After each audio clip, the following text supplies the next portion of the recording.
Hello guys, welcome to my YouTube channel. In this video, we will learn something called as principal component analysis, which is a basic algorithm. You can treat it as an unsupervised machine learning algorithm.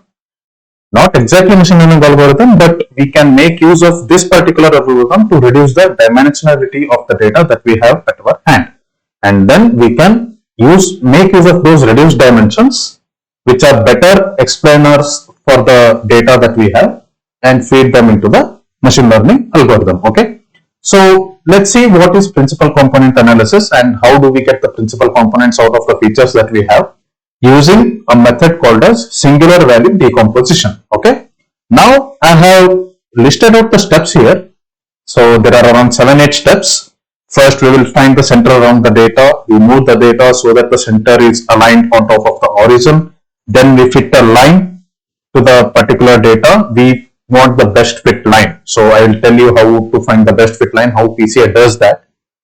And we call that particular line as a principal component. Then we scale that principal component to have a unit length. That's our fourth step.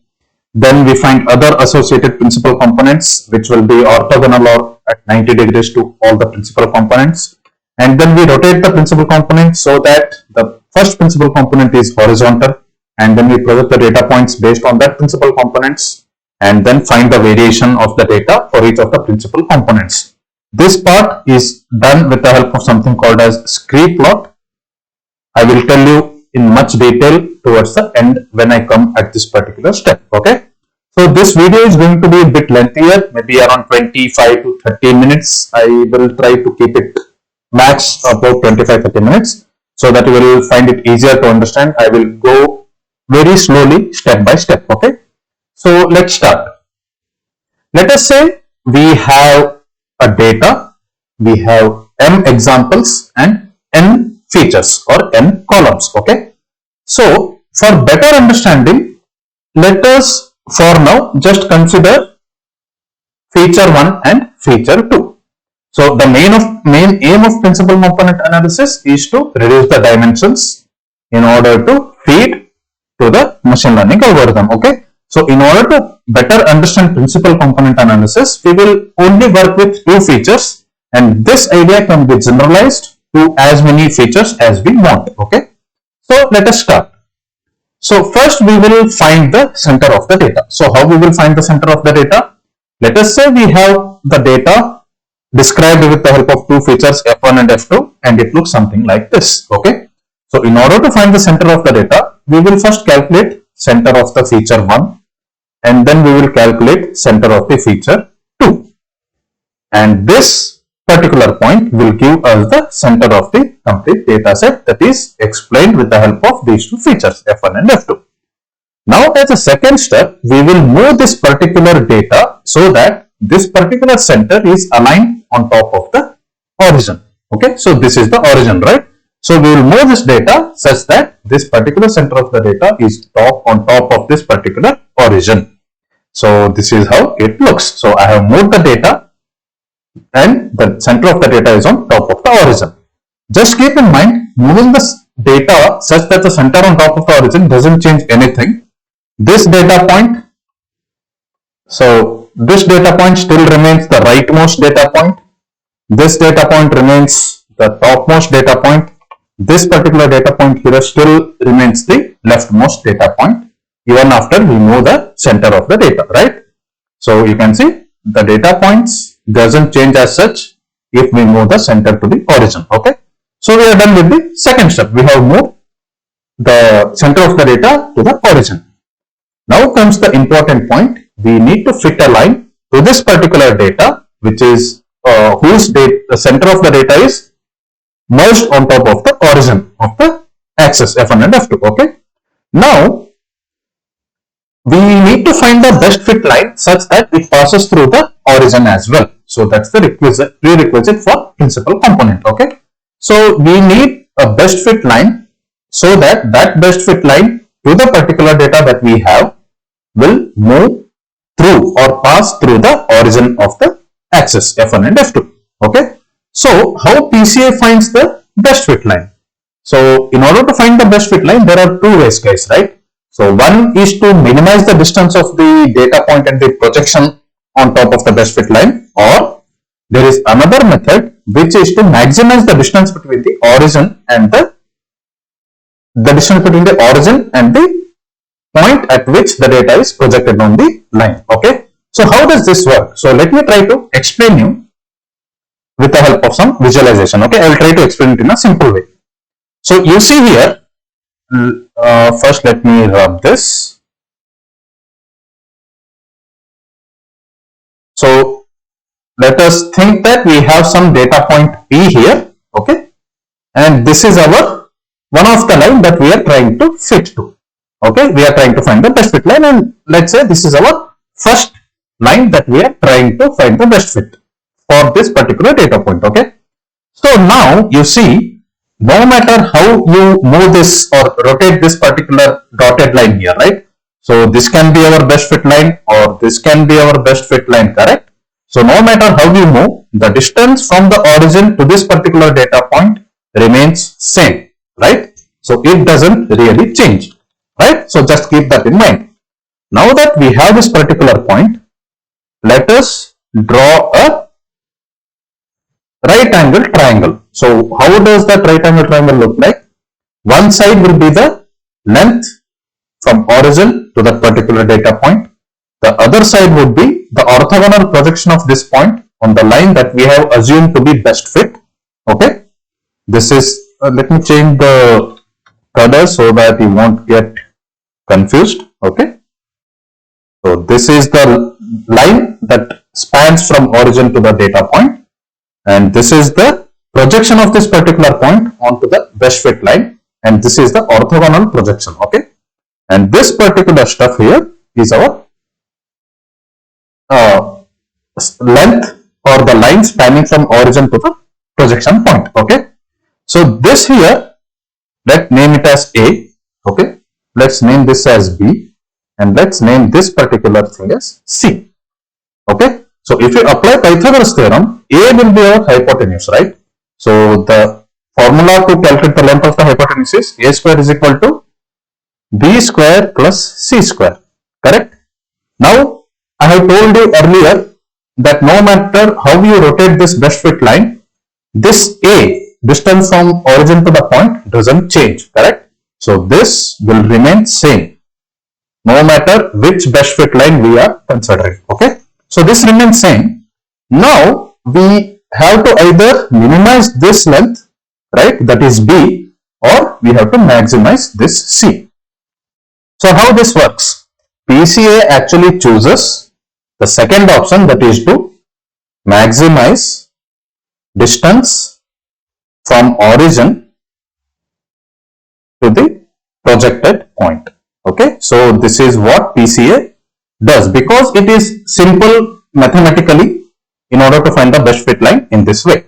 Okay, so now how you can understand maximizing the distance between origin and the projected point will provide as the best fit line. I am explaining that part to you guys now. Okay, now we know that this particular A remains same no matter which line, at which angle or at which slope we select as a best fit line. This doesn't change really.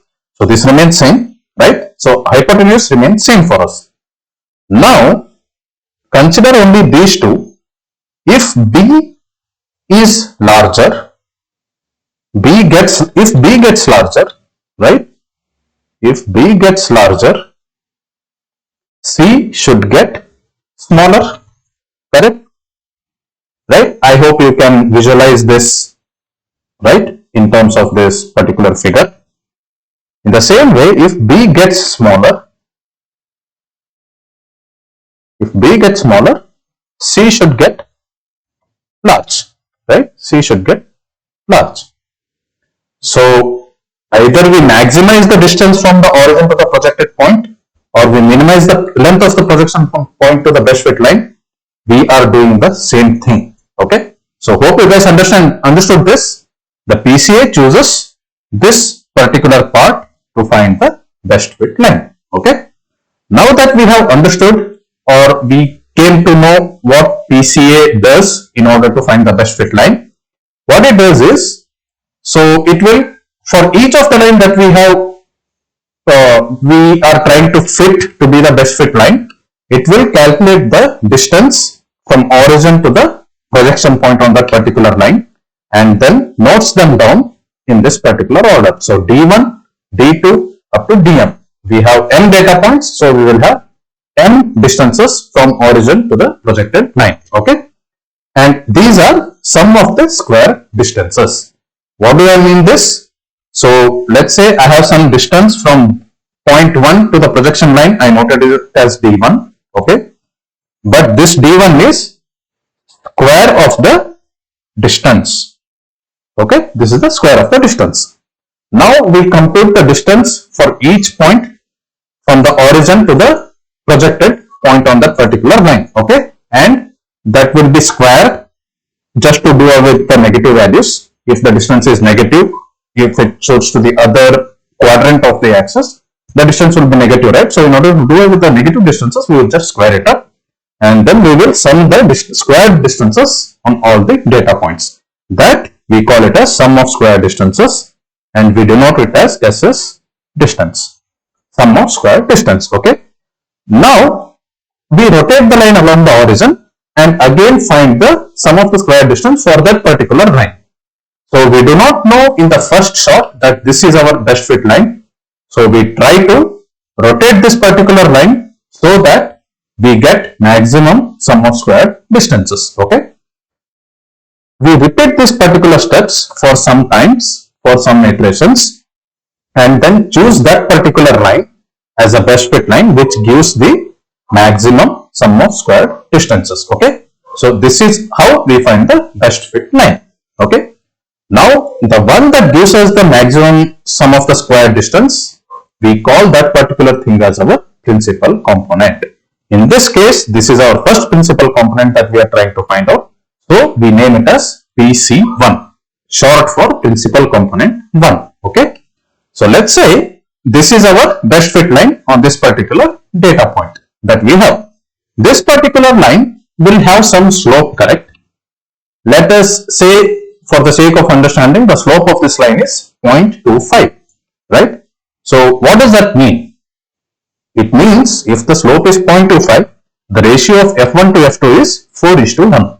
Okay, so if we move 4 units on F1, 4 units on F1, we move up on F2 by 1 unit. Okay, so this is what this particular slope tells us, right?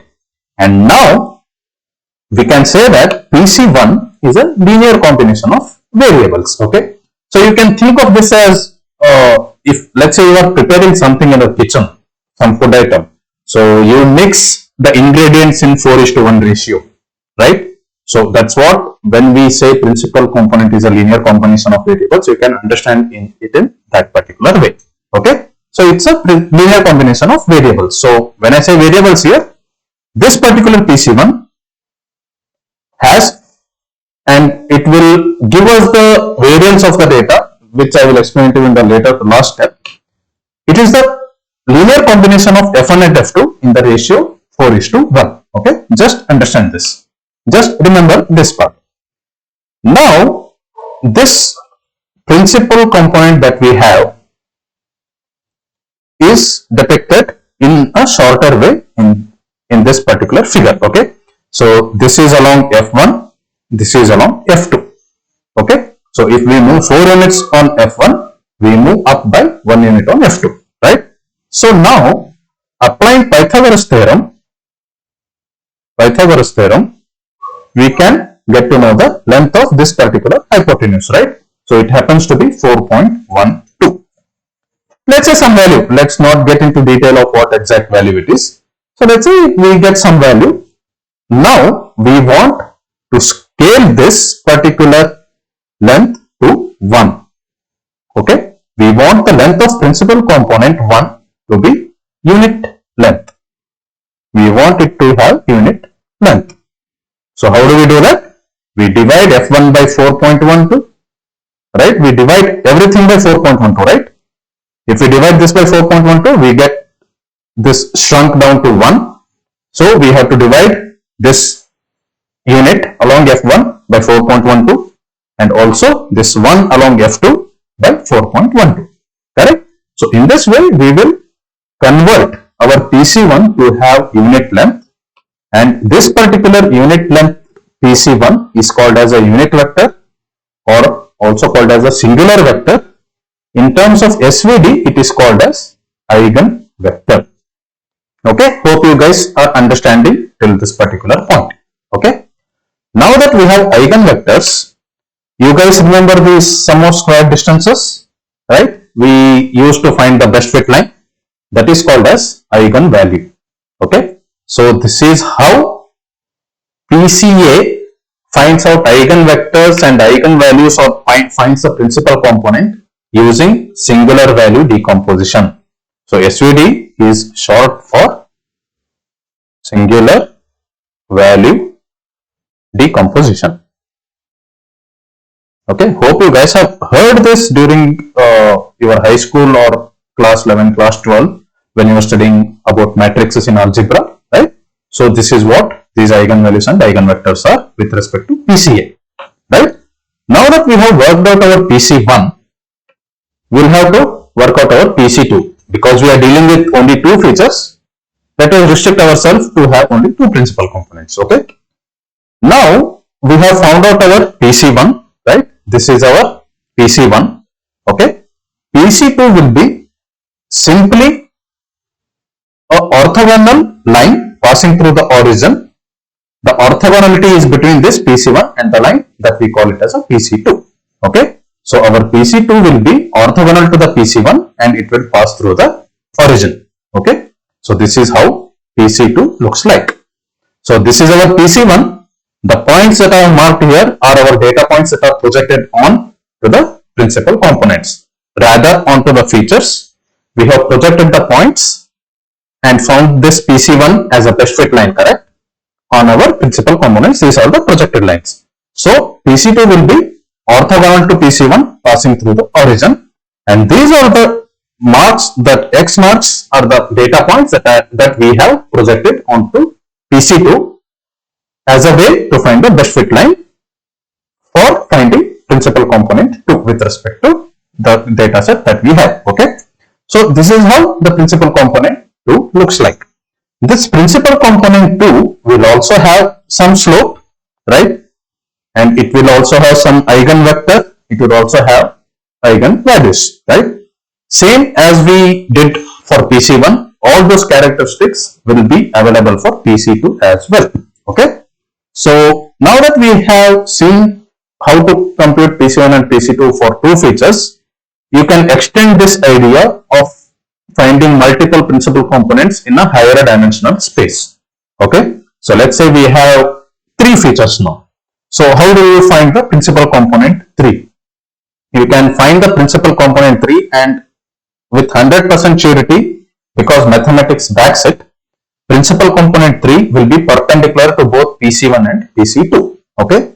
I hope you guys can visualize how a line can be perpendicular to two already orthogonal lines, because it's just a 3 dimension, but it gets difficult for you guys to visualize, even for me to visualize a fourth principal component or fifth principal component which is orthogonal to all the previous 3 or 4 principal components, right? So just understand this or remember this: any principal component, second principal component or third principal component we take, that particular principal component will be perpendicular to all the previous principal components. Okay, mathematics backs it and there is a proof available already. Okay. So you just have to remember this. The higher dimensional principal components will always be orthogonal or at right angle to all the previous principal components, and that will be passing through the origin as well. Okay. So in this way we find different principal components that we have, right? So how we can make use of this principal components and plot the PCA plot. Okay. So again, go back to a situation where we have only two principal components, PC1 and PC2. Now rotate the PC1 and PC2 such that PC1 is horizontal. Okay, something like this. Right? Hope you guys can see it clearly. The PC1 is horizontal and PC2 is orthogonal to it. Since we are rotating, nothing changes, right? We are just rotating rotating the principal components such that PC1 is horizontal. Now that we have this projected points here, these two will represent one data point. These particular points, the projection points, will represent one particular data point. These 2 point of projections will represent another particular data point. So like this, we will have m projections and n data points projected onto a PCA plot. Okay, PCA plot. So this is what PCA plot looks like. We are doing away with F1 and F2. Now we are dealing with PC1 and PC2. Okay, we have transformed our data projections from feature 1, feature 2 to PC1 and PC2. Okay, hope you guys are following me till now. Now there is something called as variation. Okay, so we have some of the square distances, right? Or you can also call it as Eigen value in terms of SVD. So let us say we are dividing it by m minus 1. So what is m here? M is number of samples, right? Number of samples, or number of training data or training examples that we have. So if we divide the sum of the square distance by m minus 1, this will give us the variation around that particular principal component. So in this case, we have two principal components, PC1 and PC2. So if we take the sum of square distance for PC1 and divide by m minus 1, that will give the variation of the data for PC1. If we take the sum of the square distance for PC2 and divide it by m minus 1, it will give the variation for the data around PC2, principal component 2. Okay. So let's say we arrive at these particular numbers. Variation of data around PC1, principal component 1, is 12, and variation of data around principal component is 3. Okay. So both together are able to explain 15. So if we add the variation for both the principal components, we get total number as 15. Okay, this is just some hypothetical numbers for your understanding. Now, out of the total 15 number, PC1 is able to explain around 12.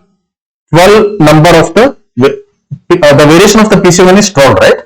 So if we divide 12 by 15, it gives us 80%, right? Or 0.8. So this 80% is nothing but what this number tells us. This tells us that PC1 accounts for 80% of the variation around the data, right? Among all the principal components that we have around the data, this PC1 alone is accountable for 80% of the variation, explanation in the variation for 80% of the data, right? Similarly, if we calculate the same thing for PC2, variation for data around PC2 is 3, right? So 3 divided by 15, the total variation, right? 3 divided by 15, it will give us 20%. 3 by 15 is 20%, okay? So this 20% states that PC2 or principal component 2 accounts for 20% of the variation of the data or variation in the data around all the principal components, okay? So this can be better explained with the help of Scree Plot. So in Python, we have something called as Scree Plot. It is just a bar graph, okay? Bar graph. So it will look something like this. So we will have PC1, PC2, PC3, etc., etc. And this vertical axis is the variation, okay? So let's say we are dealing with some high dimensional data, okay? And let's say PC1 has variance of this much. Let's say this is explaining around 30. Okay. So this is the variation that is explained by PC1. Variation in the data as explained by principal component 1. So that is 30%. Okay. Let's say we have PC2, which is explaining around 25% of the variation in the data. Okay. And let's say we have PC3, which is again, let's say it is explaining around 40%. Okay, 40% of the variation around the principal component 3 is explaining 40% of the variation in the given data around all the principal components. So other principal components, there may be n number of principal components because we have n features, right? N features and n examples. So basically the number of principal components will be equal to n or m, whichever is lesser. Okay. Ideally, generally in most of the cases, number of features will be far less than the number of training examples that we have for our machine learning algorithms. Okay. So generally principal components will be always equal to the number of features. But it doesn't mean that we have to make use of all the principal components. If that was the case, that will do away with the main idea of reducing the dimensions, right? If we have n features and we have to make use of n principal components, then we are going nowhere. We are not actually dealing with dimensionality reduction here. We are calculating so much stuff just to make use of n principal components. That doesn't suffice our goal. Okay. So let's say we have n features and n examples, and n is lesser than m because number of features in general cases mostly will be less than the number of training examples that we have. Okay. Because training examples we may have around 100,000, 200,000 or million records, and features may be varying around 10, 20, 30, 100, 200, 300 or anything like that. Okay. So let's say that n is less than m for our understanding purpose for the next steps.